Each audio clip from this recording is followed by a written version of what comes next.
Si uno repasa la lista de grandes equipos en el fútbol español, seguro que el Barça de Cruyff y el Barça de Guardiola tienen cabida. Eso es lo que hizo nuestro amigo, nuestro compañero Alberto López Frau en su libro 11 equipos, 11 huellas. Y hoy, aquí en el Estadi, se pasa para comentar esos dos grandes equipos de la historia del fútbol español.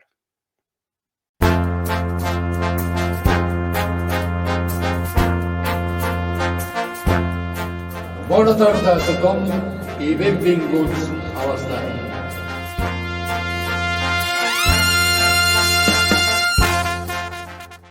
Bienvenidos todos a Estadio Johan, bienvenido Alberto López Frau, un honor, un placer estar contigo, un colega, un compañero, he compartido radio con él, he hecho algunas cosas juntos y después de un tiempo vamos a encontrarnos para hablar de tu libro y me gusta que sea así. Muchas gracias, Rafa. Bueno, te lo he dicho justo antes de entrar en privado y te lo digo públicamente. Es un honor, no es para mí. Son muchos años, sí. Y es verdad que en los últimos nos hemos visto menos por circunstancias, pero el aprecio es mutuo y muchas gracias, de verdad. La rodilla bien, ¿no? Que te ha dado problemas. Era el tendón de Aquiles. Tendón. Sí, bien. Ya bien, después de 2 operaciones y 2 rehabilitaciones complicadas, ya afortunadamente puedo jugar. Ya no muy bien, pero no por el tendón, ya por otras cosas. Ya, por la edad, no la edad y tal. Pero por lo menos el mono me lo puedo quitar. Bueno, a ver, Alberto López Frau, muestro el libro ahora, mejor, 11 equipos, 11 huellas, de librofutbol.com. Lo pueden encontrar, googleando lo encuentran fácil, pondremos el link debajo. Es eso, es lo que he comentado, ¿no? Narra la historia o la intrahistoria de 11 equipos. Puede ser un mismo club repetido 2 veces, como es el caso del Barça, a lo largo de la historia de los últimos, bueno, desde el Madrid de Stéfano, creo, hasta los días de ahora más actuales. Sí, bueno, la idea que yo tuve y le propuse a la editorial fueron 11 equipos que yo en su gran parte he vivido, porque yo creo que se habla con más propiedad de fútbol cuando lo has vivido en la época. O sea, tú puedes aprender mucho viendo fútbol a posteriori y tú lo sabes, que has estudiado muchos equipos muchos años después, pero como la percepción que tienes viéndolo en el momento histórico, yo creo que no hay nada. Entonces, el Madrid y Stéfano tenía que estar, porque creo que en 11 equipos que resuman la historia del fútbol español no podía faltar, pero a partir del Madrid y Stéfano, el resto, aunque algunos era bastante pequeño, los he vivido yo ya, partiendo de la Real Sociedad bicampeona de Liga de Ormaechea, que era muy pequeñito, pero el contexto de los años 80 no me es ajeno. Yo nací en el 78, entonces ya a partir del año 83, 84 yo tengo recuerdos propios, las ligas de la Real no, pero enseguida que se produjeron sí. Entonces los jugadores evidentemente jugaron durante muchos años más y a partir de ahí son todos equipos que yo he vivido y que recuerdo en su gran parte. Claro. Al final, bueno, pues del Barcelona has escogido los equipos que cualquier barcelonista de menos de 70 años hubieran escogido, ¿no? Si te quedó lejos el Barça de los años 50, de las 5 copas, el de posterior de Leni Herrera y demás. Luego hay una brecha increíble. Está el Barça de Cruyff de jugador, que dura muy poquito. Está el Barça de Maradona, guiño, guiño, por si acaso quieres enseñar algo ahora. lo puedes enseñar si lo sacamos después. Si quieres verla, una de las joyas que tienes. Una de las joyas de la colección de camisetas es esta camiseta Meiba oficial del Barça 83-84, ¿vale? Con el número 10 que vistió Diego. Esta camiseta no fue de muy grato recuerdo. De hecho, se retiró unos años después porque tenía fama de gafe. Con esta perdió el Barça con Maradona y Schuster en Old Trafford 3-0, un partido de la Recopa con el United y quedó eliminado, pero como camiseta me parece preciosa. Meiba tuvo 3 modelos de segunda equipación del Barça en los 80, una exactamente igual, celeste, que es con la que pierden con el Esteagua en Sevilla, y otra roja, y eran para mí las 3 bonitas. Yo tengo esta amarilla, que me la regaló un amigo en la época y absolutamente oficial, es una gozada de camiseta. Prometemos que es más fácil encontrar tu libro en internet que esa camiseta, ¿no? Sí, seguro. Y más con el 10 ahora, anda más cotizada. Sí. Bueno, pues ya llegamos al Barça de Cruyff después de ese periodo.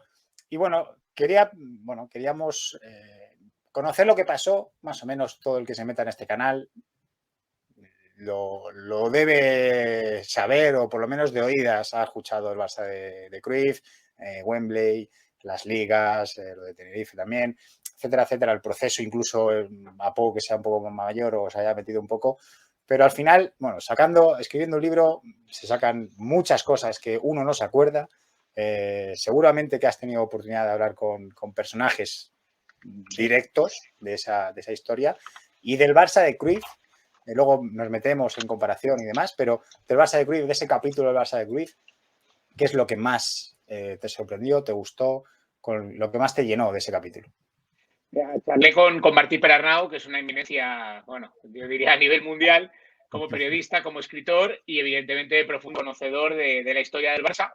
Y charlé con Luis Milla, que fue el primer 4 que tuvo Johan Cruyff.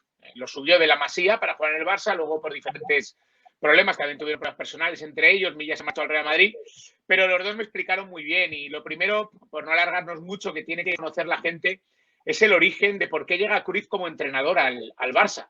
Y hay que llevarse un año antes, en la 87-88, cuando es Luis Aragonés, el técnico, y se produce el famoso motín del Hesperia. Rafa, tú habrás oído hablar muchas veces de él. Realmente el motín del Hesperia no fue más que una discrepancia severa entre la plantilla y la directiva de Núñez y Gaspar por los derechos de imagen de los jugadores, por no alargarnos mucho. Entonces aquello acabó en una fractura absoluta y total, prácticamente, de la plantilla con la directiva. Y Núñez cortó por lo sano. 13 futbolistas abandonaron el Barça en el verano del 88. Se dudó mucho, me lo contó Martí, además, fíjate, entre Cruyff y Clemente, o sea, que es que no es que fueran dos técnicos similares, para hermanos. nada. El que es hermano, sí, de sangre. Era de hermanos, sí.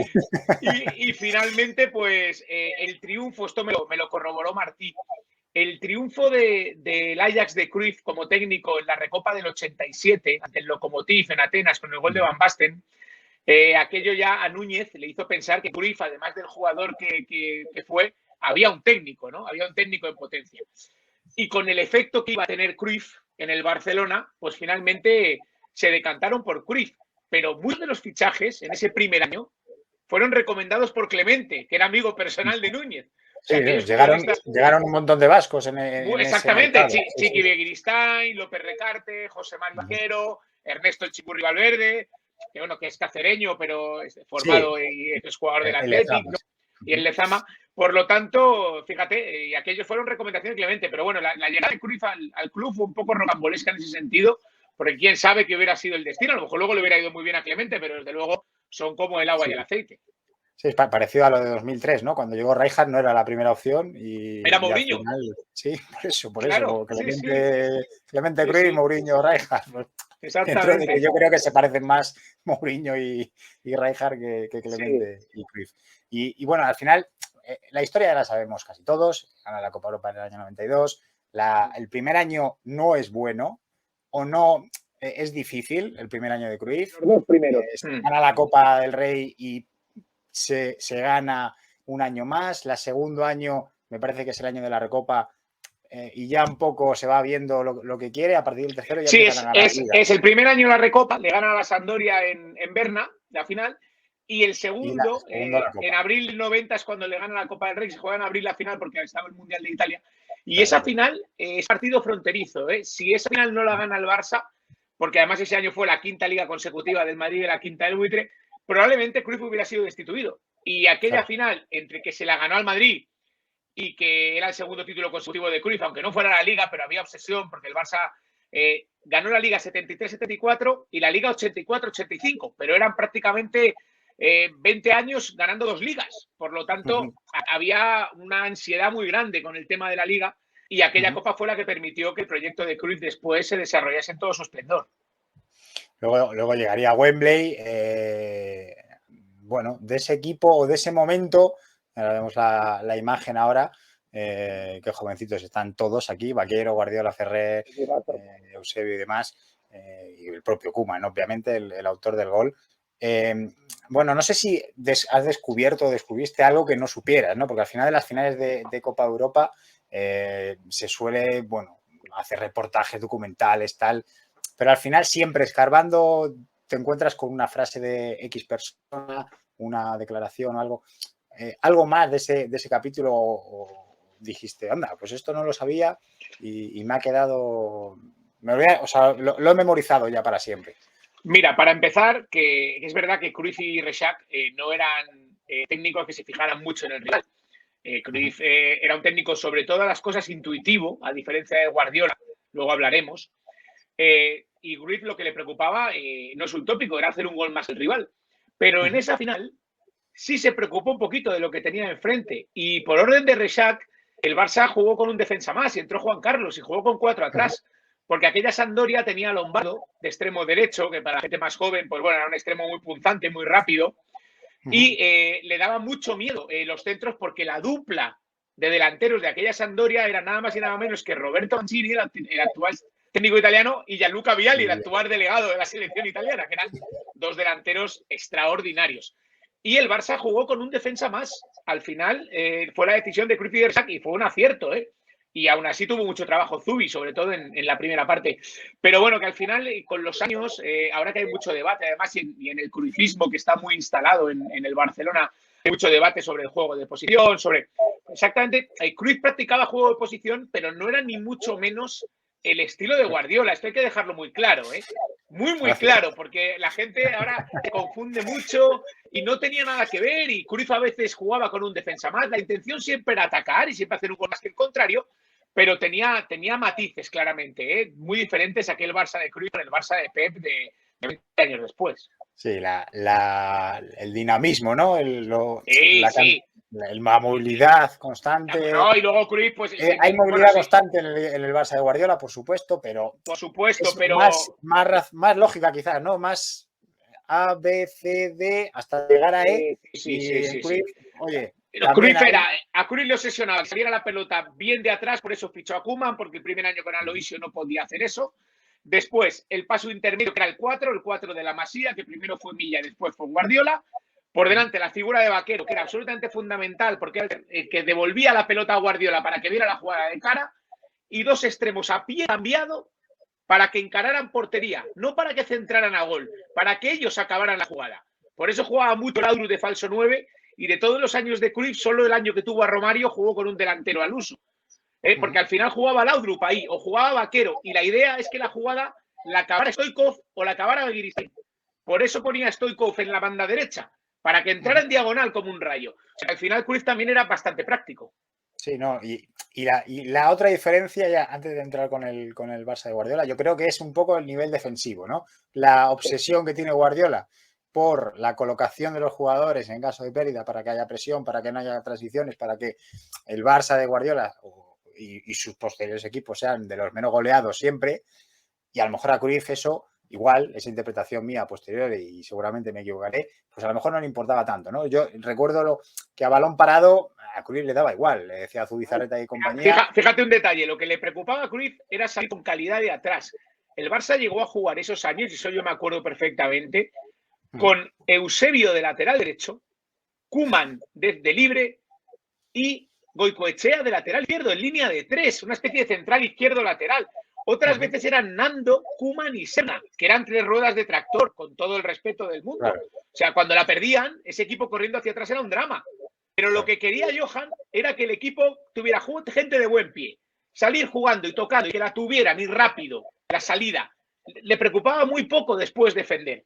Entonces, en eso sí, pero es que mucha gente sería cruces hoy día, pero cruces. Sí. Ha evolucionado el fútbol en los últimos, claro, años. Claro, ha evolucionado mucho el fútbol, claro.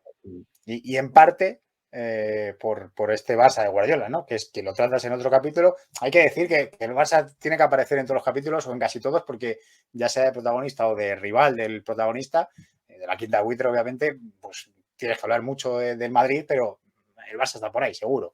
También está ahí la final de este agua, imagino, contemporánea y demás. Sí, está el Barça de Maradona, que tú nombrabas antes, en pugna con el Atleti de Bilbao, aquellas ligas también, efectivamente. Exacto. Sí. Pero el Barça de Guardiola, digamos, que es el otro capítulo central donde aparece, obviamente, el club catalán y bueno, revoluciona el fútbol, y gracias o debido a ese Barça o a ese equipo tan dominador, creo que más dominador incluso que el Barça de Cruyff, aunque románticamente el culé tiene a Cruyff Wembley en un pedestal porque es la primera, porque se salió de una etapa muy gris y se convirtió en un poco un club que podía sacar un poco el orgullo, pero el Barça de Guardiola me parece a mí, como tú lo dices, ¿no? Mucho más dominador, mucho más...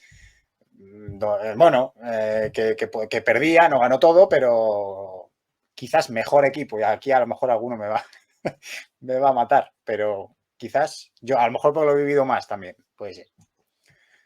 ¿Qué No, opinas?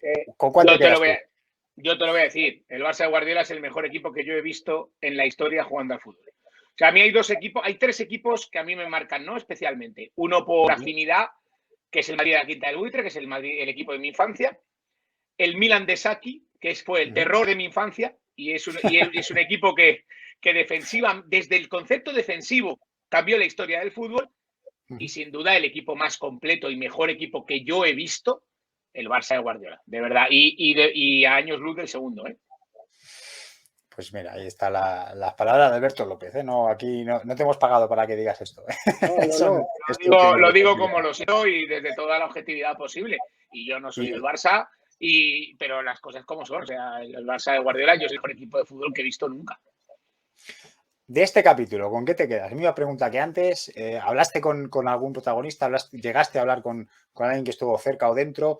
Hablé con Martí, que... Por eso te lo pregunto. No, tranquilo. Hablé con Martí, que me apetecía muchísimo porque Martí conoce el... Uy, se queda cortado. Creo que nos vas a contar algo muy importante de Martí. A ver si vuelve. No pasa nada.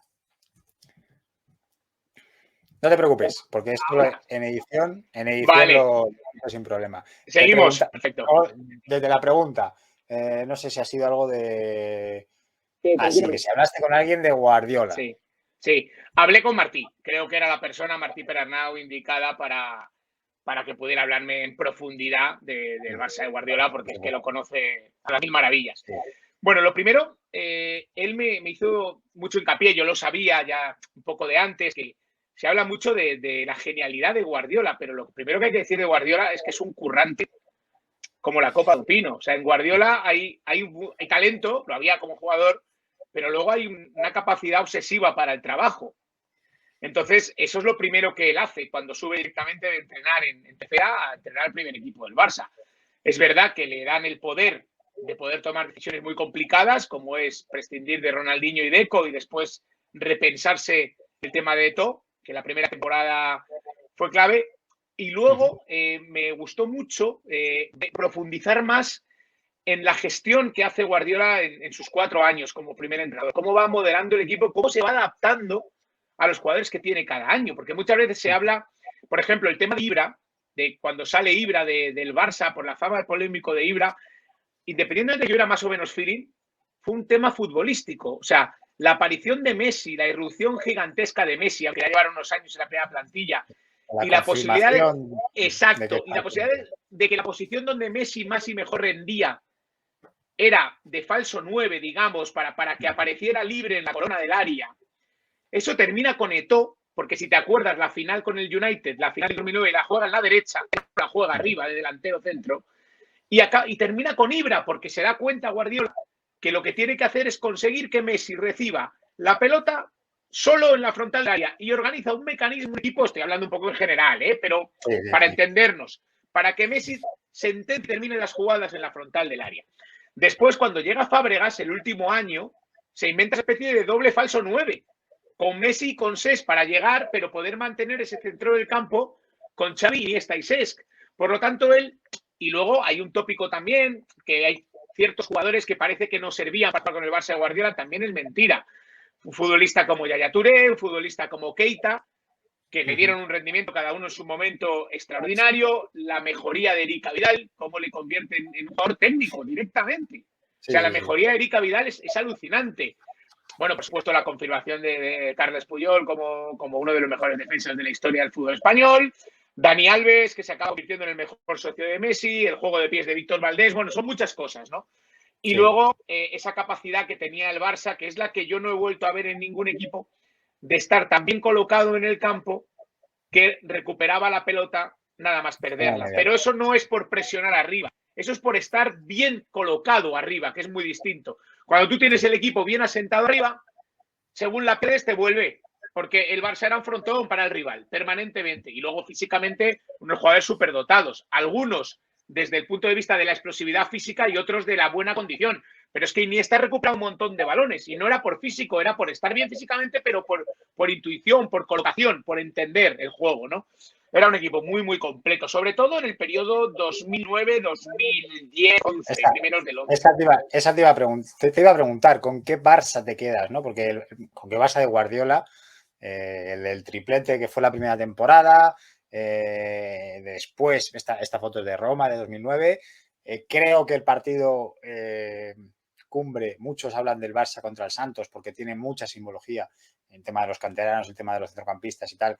Es como un partido cumbre, pero yo creo que la final de la Copa Europa 2011 ante el United es una demostración de que la superioridad es tal, porque ya no es el Santos de Neymar o un equipo alto, pero no tanto, ¿no? Es una final de la Copa Europa en Wembley, en casa de tu rival, bueno, en el país de tu rival, y el partido era, aunque marcó Rooney, me parece el 2-1, la sensación es que ese partido era imposible que el Barcelona lo perdiese. Te lo voy a desvelar, no te puedo decir quién dice uno y quién dice otro, pero Pep Guardiola y Manel Estiarte califican los 2 mejores partidos de la historia de su Barça, esos 2 que tú has dicho precisamente.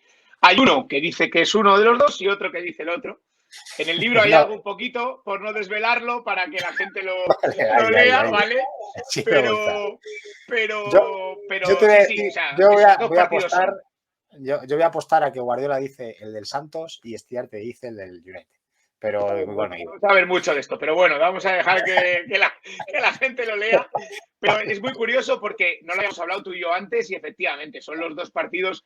A mí personalmente, creo que por la entidad del rival, el de la final de la Champions me parece, yo he visto pocas veces a un equipo ganar con esa autoridad una final de la Copa Europa. La verdad, me pareció, ya no, el marcador no es escandaloso, creo que fue un 3-1, ¿no? Si no recuerdo mal, pero es la sensación de superioridad.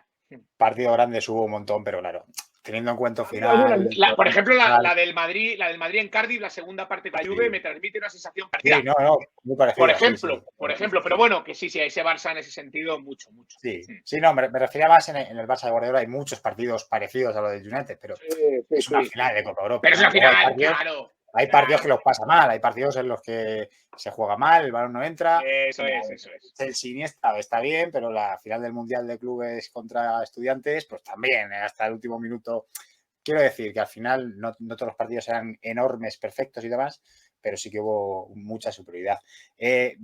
Por ir cerrando, antes y meternos un poco de la actualidad, han pasado, 10 años de esa final de Wembley, 2011, y casi 30 de la primera. Ya estamos mayores. Pues yo era muy pequeño, era un bebé, pero ya estaba vivo. Está el Barça de Koeman. Obviamente, los ciclos acaban, jugadores se van, ya de esa plantilla de 2011 no queda casi ninguno. Del 92 en el club, pues quizá queda Koeman y alguno más, pero han cambiado muchas cosas. ¿Cómo ves al Barça de Koeman? ¿Crees que tiene algún parecido o algo más allá? Obviamente el escudo, la camiseta, etcétera, etcétera. No sé, ¿cómo ves tú al Barça de Koeman? Sin meternos en un debate que podría durar horas y horas y el vídeo debe ser corto, pero ¿cómo ves al Barça de Koeman? Para esta segunda temporada, ¿cómo lo intuyes? Si hiciéramos un juego, ¿vale? Vamos a olvidar la situación del Barça institucional y vamos a olvidar que es el verano que se ha ido Leo Messi. Tú ves la plantilla del Barça y a mí me parece que tiene un plantillón. Te lo digo como lo pienso. Creo que Griezmann va a jugar en su sitio y eso es mucho decir. Me parece un jugadorazo, Antoine Griezmann, aunque en el Camp Nou no ha roto todavía como debería. Creo que Memphis es un delantero muy Barça, muy históricamente Barça, yo creo que va a rendir bien. Vamos a ver si se recupera Ansu Fati, la irrupción de Pedri, que es una de las irrupciones del fútbol español. Piqué, que está en plan líder, más líder que nunca, tiene un gran portero con Ter Stegen. Yo sé qué va a pasar esta temporada y evidentemente la sombra de Leo está ahí, es el mejor jugador, probablemente uno de los mejores jugadores de la historia del fútbol, para mí con Maradona el mejor. Por lo tanto, pues es imposible no echarle de menos, evidentemente. Pero yo creo que el Barça tiene una plantilla y un entrenador que conoce la casa, que eso es fundamental, que conoce lo que se le pide y tiene todos los ingredientes para pelear por todo. Luego el fútbol y el fútbol actual, todavía en el que para mí marcar una hegemonía ya durante una sola temporada es súper difícil y eso es algo a lo que nos vamos a tener que ir acostumbrando, a que los equipos hegemónicos ya no existen y en una temporada, directamente en una temporada, creo que tampoco, bueno, a lo mejor viene a uno a callarnos, pero creo que el Barça yo no lo veo mal, lo veo en condiciones de competir por todo, luego ya pasará lo que pasará, claro. Última pregunta ya, esta de nuestro compañero Abel Valor, gran amante de las camisetas. Yo sé que tú tienes, bueno, ya nos estás enseñando algo por detrás y sí, no sé, tengo ahí un par de Maradona. De Maradona, sí. Ya has dicho que no es del Barça, pero tienes unas cuantas del Barça. Al final, ¿cuál es la que más icónica para ti? ¿Cuál es la que dices, joder, no soy del Barça, pero esta camiseta del Barça me mola tenerla? Bueno, a mí yo soy un niño de los 80 y a mí la Meiba me pareció una camiseta muy bonita en general. Y la Meiba, la primera de Ronald Koeman, la de la temporada 89-90, de hecho de pequeño la tuve. Esa la perdí, pero la llegué a tener y con el 4 de Ronald Koeman. Y sí, esa camiseta me parece muy chula. Y luego esta amarilla que te he enseñado de la época de Maradona también. Son dos camisetas. Yo soy muy de Meiba. Luego la naranja de Wembley pues tiene un significado especial para el Barça. Pero si me tuviera que quedar, me quedo con la Meiba y también el diseño azul, que tiene buenos y malos recuerdos, porque pierden la final con el Steaua en el 86, pero ganan la Recopa del 89 a la SAM con esa misma camiseta. Y creo que era también muy bonita. Las Meiba del Barça creo que eran muy chulas. Ya, han sacado la colección hace poco. Voy a ser un poco malo, para que no sea todo esto un poco de jabón. ¿Con qué te quedas? ¿Con el Koeman jugador o con el Koeman entrenador? Como jugador, me parece que fue un futbolista superior. Fue un jugador, además, era magnífico, valía para jugar de libre, para jugar en el medio campo, desplazamiento extraordinario, a balón parado, las faltas en la frontal, de cada 5, 3 eran gol. Estamos hablando, y un jugador que tenía sus limitaciones físicas a medida que fue cumpliendo años. Además, se rompió el Aquiles también y le cambió un poco la fisonomía, se hizo más grandote, pero creo que el Koeman jugador, estamos hablando de un futbolista palabras mayores. Muy especial. Bueno, Alberto, creo que ha sido un placer. Seguro que sacamos temas y a ti te apetece para para que vuelvas hasta ahí. Cuando queráis, Rafa, yo... Cuando tengas tiempo, entre tantos medios y tal, que te pueden ver en muchos sitios ahora y te pueden escuchar en muchos sitios. Pero cuando tú tengas tiempo, Alberto, sin ningún problema, y bueno, sin ningún problema no, encantados de que estés aquí. Al revés, encantado yo y cuando queráis charlamos otro ratito y muchas gracias por el detalle de acordaros de mí. Pues nada, Alberto, muchas gracias. Y a vosotros, pues aquí estamos, seguimos aquí haciendo vídeos, contenido para vosotros, siempre enfocado un poco en el Barça. Hay más fútbol lejos del Barça, pero bueno, no está de más recordar al Barça de Cruyff y al Barça de Guardiola como hemos hecho en este caso. Y nada, lo de siempre, la campanita, etcétera, etcétera, lo que queráis. Ya sabéis que esta es vuestra casa. Un saludo y hasta la próxima.